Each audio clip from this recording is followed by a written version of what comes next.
Little Red Riding Hood and the Wolf. Once upon a time, there was a sweet little girl called Little Red Riding Hood.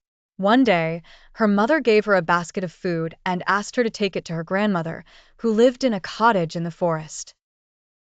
Stay on the path and don't talk to strangers, her mother warned. On her way, Little Red Riding Hood met a cunning wolf. The wolf asked, "Where are you going, little girl?" She innocently replied, "To my grandmother's house to bring her food." The wolf, seeing a chance to trick both the girl and her grandmother, said, "Why don't you pick some flowers for her?" While Little Red Riding Hood was distracted picking flowers, the wolf ran ahead to the grandmother's house. When the wolf arrived, he knocked on the door. "Who is it?"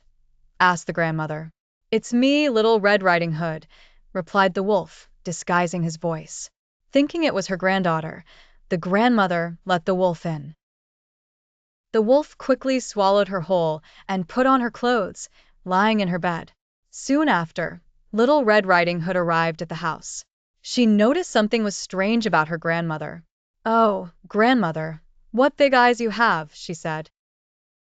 "The better to see you with," replied the wolf. "Oh, grandmother, what big ears you have. The better to hear you with," the wolf answered. "And grandmother, what big teeth you have. The better to eat you with," the wolf growled, jumping out of bed. Just as the wolf was about to grab Little Red Riding Hood, a hunter who had been passing by heard the commotion. He rushed into the house and saw the wolf. With quick thinking, the hunter chased the wolf away and saved Little Red Riding Hood. The hunter then cut open the wolf's belly and rescued the grandmother, who was unharmed.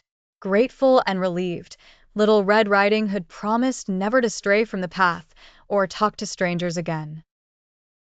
From that day on, she always remembered her mother's warning, and she and her grandmother lived happily ever after.